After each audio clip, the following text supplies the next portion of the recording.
दोस्तों, इजराइल की क्रूरता, आप इस बात से उसका अंदाजा लगाइए कि एक तरफ वो लगातार गजा में जिनोसाइड कर रहा है, कमोबेश वही स्थिति अब वहां पर वो सीरिया में करने के लिए उतारू हो चुका है। हालांकि सीरिया में यह कहा जा रहा है कि सीज फायर का ऐलान हो चुका है, लेकिन क्या सच में वहां पर सीज फायर हुआ है?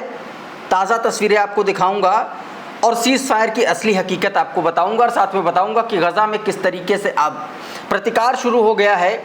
आईडीएफ को ढूंढ करके वहां के लड़ाके मार रहे हैं, रेजिस्टेंस फोर्सेस आईडीएफ को मार रही ढूंढ करके। एक ताज़ी खबर सामने आई है, ताज़ा वीडियो सामने आया है, जिससे ये पता चलता है कि कई आईडीएफ के सैनिक हलाक किए गए हैं। वो तस्वीरें आपको दिखाऊंगा। अल-कसम ने किस तरीके से तबाही मचाई है आईडीएफ के ऊपर, वो तस्वीरें आपको दिखाऊंगा। और साथ में क्या कुछ चल रहा है, जो कुछ भी जेनोसाइड चल रहा है उसको लेकर के ज़ोहरान ममदानी ने क्या कुछ कहा है। दोस्तों, डेमोक्रेट के बड़े लीडर इस समय न्यूयॉर्क में बहुत चर्चा का विषय हैं, उन्होंने अब किस तरीके से गजा को लेकर के एक बड़ा बयान दिया। इससे पहले आपको याद होगा उन्होंने नेतन्याहू की गिरफ्तारी की मांग कर डाली थी। तमाम सारे अपडेट आपको दिखाने जा रहा हूं, और साथ में सीरिया के क्या असली हालात हैं, सीरिया को लेकर के अब क्या नई प्लानिंग है और किस तरीके से अब अमेरिका धमका रहा है सीरिया को, वो तस्वीरें भी आपको, वो बयान भी आपको दिखाऊंगा। और साथ में जो सीरिया में सीज़फायर की बात कही जा रही है, दरअसल उसका सच क्या है वो भी बताऊंगा। लेकिन सबसे पहले ये वीडियो आप देखिए ज़रा। ये वीडियो दोस्तों, ऐसा दावा किया जा रहा है कि ये वीडियो बेत हनून का है, नॉर्थ ईस्ट गजा का ये वीडियो है दोस्तों। और ये जो धमाका आप देख रहे हैं इन तस्वीरों में, इसमें दावा किया जा रहा है कि इसमें सीधे तौर पर इजराइल ने डिस्ट्रॉय किया, और इसमें इजरायली सैनिकों का एक तरीके से पूरा दस्ता है जिसको डिस्ट्रॉय किया गया। उसमें 5 आईडीएफ के जो ट्रूप्स हैं वो एम्बुश्ड हो गए, मतलब मारे गए हैं सीधे तौर पर। और धमाका देखिए कितना ज़बरदस्त है, ये देखिए ज़बरदस्त धमाका है। आरटी नाम का ट्विटर हैंडल है, उसने बाकायदा ये वीडियो जारी किया और उसने लिखा है कि कहाँ से उसको ये वीडियो मिला है, मैं आपको पढ़ के बताता हूँ। इसमें दिखाया गया कि blast so massive it's heard across south Israel destroyed city where 5 IDF troops ambushed Beit Hanoun north east of the Gaza. Beit Hanoun, north east Gaza का बेत हनून जो इलाका, वहाँ से ये तस्वीरें सामने आई हैं। Unverified footage from the Mustafa, report from Lord of war, सीधे तौर पर बताया गया लॉर्ड ऑफ वॉर नाम का जो ट्विटर हैंडल है, वहाँ से वीडियो सामने आया है जिसमें ये दिखाया गया है और दावा किया गया है कि इसमें 5 आईडीएफ के जवानों को मार गिराया गया है रेजिस्टेंस इस धमाके में दोस्तों। हालांकि इसकी अभी जिम्मेदारी कौन लिया है, किसने ली है, इसकी कोई इन्फॉर्मेशन नहीं है। उधर एक बड़ी खबर सामने आई जो बीते कुछ दिनों में अल-कसम ब्रिगेड जो है उसने क्या एक्शन लिया है गजा के भीतर आईडीएफ के खिलाफ, इजराइल के खिलाफ। उसने अपना पूरा खाका जारी किया, एक वीडियो जारी किया। ये वीडियो आप देखिए, उसमें बताया किस तरीके से उसने टैंक जो है तबाह किए हैं। वो टैंक की तबाही के मैंने आपको दिखाया था विजुअल्स, इससे पहले भी वीडियोज़ मैंने दिखाया था।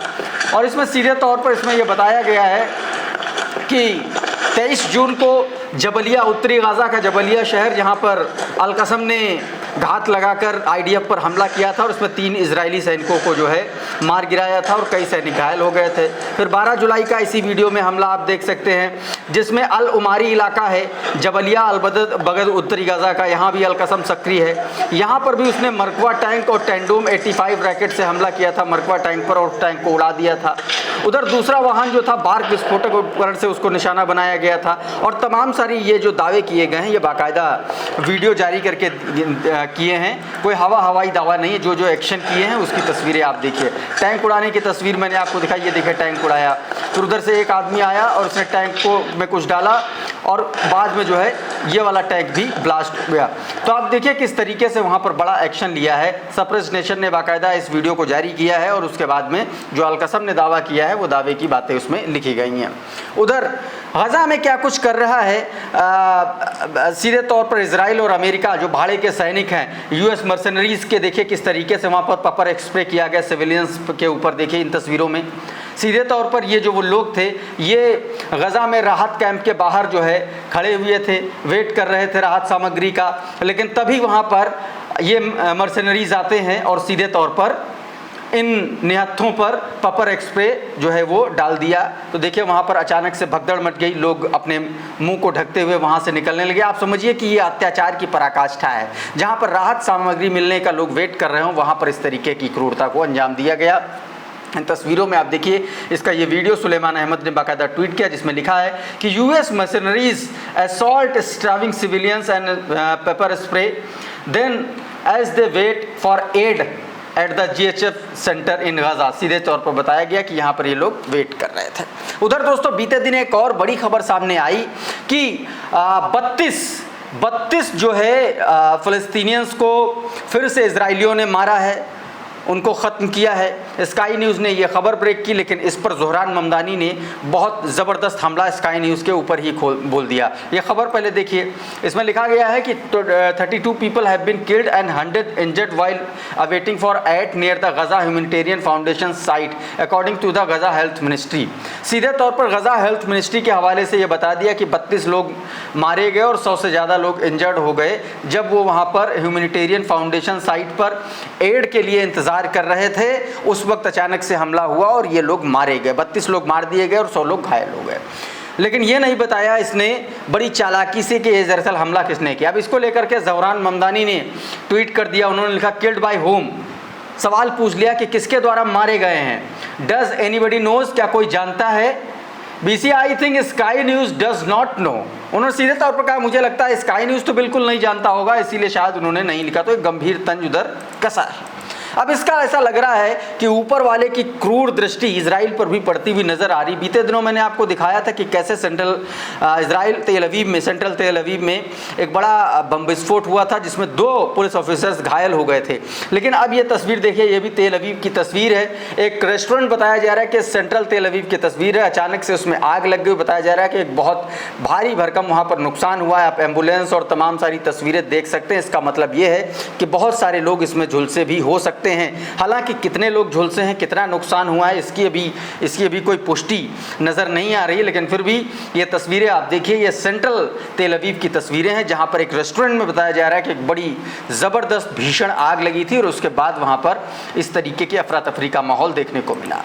बात दोस्तों सीरिया की भी कर लेते हैं। सीरिया में बीते दिनों एक तरफ ये तो ज़रूर कह दिया गया कि अब जो है सीज़ फायर माना जाए, सीज़ फायर कर लीजिए आप लोग। इजराइल की तरफ से भी, अमेरिका की तरफ से भी कहा गया। लेकिन दरअसल सवाल ये है कि सीरिया, दक्षिण सीरिया, ख़ास तौर पर दक्षिण सीरिया के जो ड्रूज़ इलाके हैं, ड्रूज़ जो हैं वहाँ पर ड्रूज़ में और इधर जो अलशरा की जो सेना है, इनमें लड़ाई जो है ख़त्म होने का नाम नहीं ले रही है। एक बड़ी खबर ये सामने आई कि आज जो अमेरिका के उपराष्ट्रपति हैं, उन्होंने एक ट्वीट किया और उन्होंने अपने ट्वीट में सीधे तौर पर फिर से एक बार मार्क रूबियो ने ये कहा कि दक्षिण सीरिया भयावह और ख़तरनाक घटनाक्रम। आप स्क्रीन पर अपने ट्वीट देख सकते हैं, इसमें लिखा है, अंग्रेज़ी का मैं हिंदी अनुवाद आपको बता रहा हूँ। उन्होंने लिखा है कि दक्षिण सीरिया में भयावह और ख़तरनाक घटनाक्रम पर अमेरिका पिछले 3 दिनों से इजराइल, जॉर्डन और दमिश्क के अधिकारियों के साथ जुड़ा हुआ है। निर्दोष लोगों का बलात्कार, कत्लेआम जो भी हो रहा है बंद होना चाहिए। दमिश्क के अधिकारी ISIS और ईरानी नियंत्रण से मुक्त, एकीकृत, समावेशी और शांतिपूर्ण सीरिया प्राप्त नहीं करने का कोई मौका सुरक्षित रखना चाहते तो उन्हें ISIS और किसी भी अन्य हिंसक जिहादियों को क्षेत्र में प्रवेश करने और नरसंहार करने से रोकने के लिए अपने सुरक्षा बलों का उपयोग करके इस आपदा को समाप्त करने में मदद करनी चाहिए, सीधे तौर पर कहा। और उन्होंने आगे कहा कि उन्हें जवाबदेह बनाना होगा और अत्याचार के किसी भी दोषी को न्याय के कटघरे में लाना होगा, जिनसे उनके अपने ही लोग शामिल भी हों। इसके अलावा परिधि के अंदर ड्रूज और बेडौइनों समूहों के बीच लड़ाई भी तुरंत बंद होनी चाहिए। दोस्तों आप सभी को पता है कि लड़ाई कहां से शुरू हुई, क्या शुरू हुआ। 13 जुलाई को वो घटनाक्रम जिसमें बेडौइन चौकी के पास ड्रूज के साथ मारपीट की गई, फिर ड्रूज ने कुछ लोगों को एक तरीके से अरेस्ट किया, सुन्नी समुदाय की महिलाओं को, बच्चों को, लोगों को, और उसके बाद जो रेप और तमाम सारी घटनाएं सामने आई। उसके बाद अचानक से सीरियाई सेना आई, हमला की और उसके बाद में ये लड़ाई छिड़ गई। जब ड्रूज के खिलाफ सीरिया ने ने हमला किया तो ड्रूज की तरफ से इजराइल इस युद्ध में कूद पड़ा। ये तमाम सारी तस्वीरें आप जानते हैं, लेकिन इस धमकी के बावजूद कि सीज फायर होना चाहिए, इस पर देखिए कि क्या कुछ कहा गया है। सीधे ऐलान कर दिया गया है, बता दिया गया है कि हम इस तरीके के सीज फायर को नहीं मानते हैं। ये बात बता दी गई इन लोगों का। आप देखिए किस तरीके से इसमें ये बयान जारी किया गया है। जो कुछ ऐसे कबीले हैं उन्होंने सीधे तौर पर कह दिया है कि हम सरकार के बयान को उन्होंने खारिज कर दिया। वो ये बताते हुए नजर आ रहे हैं, कहा कि स्वेदा से पीछे हटने से उन्होंने इनकार कर दिया है। अब ये बल साझा ऑपरेशन सीधे तौर पर बताया गया कि ये जो लड़ाके हैं, ये जो कबीलाई जो लड़ाके हैं, ये सीधे तौर पर इन्होंने कहा कि अब हम शहरों की सुरक्षा अपने हाथ में ले लेंगे। ये बात कही गई है और सीधे तौर पर उन्होंने कहा कि अगले 48 घंटे का वक्त देते हैं, अगर सब कुछ सामान्य नहीं हुआ तो सीरिया की व्यवस्था वो अपने हाथ में ले लेंगे, फिर अपने हिसाब से चीज़ों को चलाएंगे। इसी को आगे बढ़ाते हुए दोस्तों अमरेश मिश्रा लिखते हैं कि दक्षिण सीरिया के अरब कबीले फाइटर्स ने इजराइल परस्त ड्रूज फोर्सेस को से SS-11 मिसाइलें छीन ली। आपको पता है कि किस तरीके से मिसाइलें वगैरह छीनी गई, वो वीडियो भी मैं आपको दिखाऊंगा। लेकिन उन्होंने कहा कि कबीले प्रमुख ने अल जजीरा से ये कहा कि अगर अल शरा सुरक्षा बनाए रखने में असमर्थ हैं, सीधे तौर पर कहा गया, वो 41 कबीले ऐसे हैं अरब कबीले जिन्होंने सीधे तौर पर ये धमकी दी अल शरा को कि अगर सुरक्षा व्यवस्था बनाए रखने में ये नाकामयाब साबित होते हैं तो सीरिया की व्यवस्था वो अपने हाथ में ले लेंगे। ये बात कही गई है दोस्तों। उधर उससे पहले ज़रा ये तस्वीरें देखिए कि किस तरीके क्या वहाँ पर हालात हैं। ये देखिए ज़रा, ये देखिए, ये intensify clashes in the western neighbourhood of the city of the Sweida city के में देखिए किस तरीके से वहाँ पर बम्बार्डमेंट चल रहा है। वहाँ पर लगातार हमले हो रहे हैं, ज़बरदस्त तरीके से हमले हो रहे हैं। इस तस्वीरों में आप साफ तौर पर देख सकते हैं कि वहाँ पर ज़बरदस्त तरीके से आप देखिए लड़ाई ड्रूज में और इधर जो सीरियाई सेना है, अल-शरा की जो सेना है, उसके बीच में यहाँ पर लड़ाई छिड़ी हुई है। ये तस्वीरें आप साफ तौर पर देख सकते हैं। उधर दोस्तों ये एक तस्वीर और सामने आई, ये उस वक्त की तस्वीर है जब सीज फायर का ऐलान हुआ और उसके बाद में वहाँ पर किस तरीके से फायरिंग हुई। स्वेदा में बेटे की शहादत की खबर मिलने पर किस तरीके से एक सीरियाई माँ ने, आप इस वीडियो में देखिए, अपने सीधे तौर पर वो कहा कि उनको उनकी बेटे की शहादत पर फ़ख्र है और उन्होंने जो है बाकायदा एक साथ कई ताबड़तोड़ गोलियां चलाई। ये वो देखिए किस तरीके से यहाँ पर ये महिला गोलियां चलाती हुई नज़र आ रही है, दिख रही है इन तस्वीरों में। आप साथ इस वीडियो में देखिए, आप साथ करिए, देखिए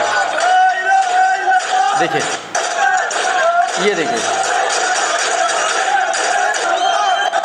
ये देखिए, ये इस महिला के बेटे का जनाजा है और इस जनाजे के वक्त महिला जो है उसकी शहादत, उसको शहीद बताते हुए उस पर उस वक्त गोलीबारी की और तमाम भारी भीड़ के बीच में इस तरीके की आपको तस्वीरें मैंने जो दिखाई। उधर दोस्तों कि ये देखिए कि किस तरीके से जो ड्रूज के पास जो वेपन थे, हथियार थे, वहाँ पर किस तरीके से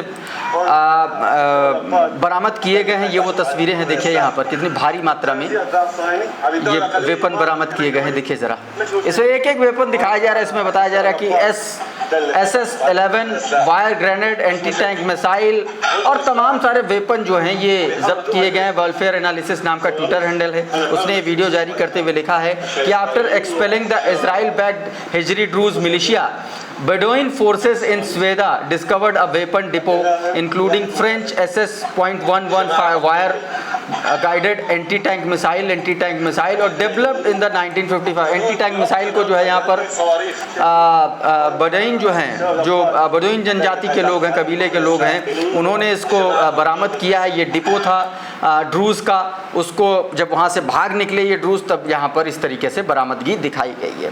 उधर एक और बयान देखिए, तमाम सारे लोग लगातार जो है ड्रूज के खिलाफ लड़ने का ऐलान कर चुके हैं। ये देखिए यहाँ पर सीधे तौर पर ये कहा गया, we will not rest until the purify Syria from the faith of al Hijri Druze and his mission.